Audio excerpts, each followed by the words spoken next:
Drama serial मायरे के एनिमलिक्स में आप देखेंगे कि जब हबीब समीना से कहता है कि भाभी मैं सोच रहा था कि अगर हमें बिजनेस को बेहतर और अच्छा बनाना है तो हमें घर के फालतू अखराजात पे काबू पाना होगा। ये सुनते साथ समीना कहती है कि मेरा नहीं ख्याल कि हमारे घर में कोई भी फालतू अखराजात हो रहे हैं, और हाँ अगर रही बात फ़ाखिर की बेटी की तो वो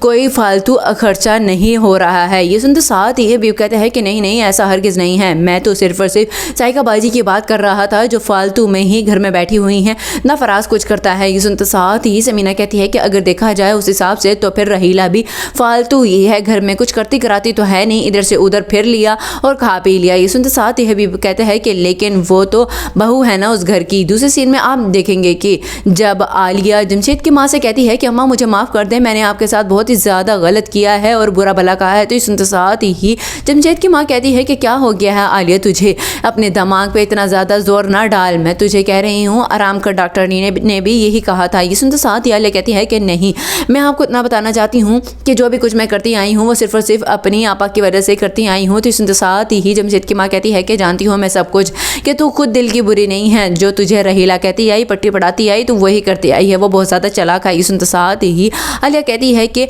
मैं माफ़ी मांगना चाहती हूँ आयशा बाजी से भी। तो सुनते साथ ही जमशेद की माँ कहती है कि सब कुछ हो जाएगा और मेरी आशी ऐसी नहीं है कि तुझे कुछ ना कुछ बुरा भला कहे, वो हमेशा खुशी होती है तुझे लेकर, बस वो रहीला की वजह से परेशान रहती है। लास्ट सीन में आप देखेंगे कि जब एनी फ़ाखिर से कहती है कि फ़ाखिर तुम्हें नहीं लगता है कि इस तरह हमारी बच्ची हमसे दूर हो जाएगी, तो ये सुनते साथ ही फ़ाखिर कहता है कि कैसे होगी, देखो वो अपनी नानी के पास है और चची अच्छी तरीके से उसका ख्याल तो रख रही हैं। ये सुनते साथ ही एनी कहती है कि नहीं, मुझे लगता है कि शायद मेरी बेटी भी उसी तरह ही अपने माँ बाप की शक्ल से दूर हो जाएगी जिस तरह कि सारी ज़िंदगी मैं रही हूँ, तुम कारोबार में मसरूफ़ हो और मैं तो सिर्फ और सिर्फ पढ़ाई और घर के काम काज में। ये सुनते साथ ही फ़ाखिर कहता है कि फिर तुम्हें कुछ सोचना चाहिए।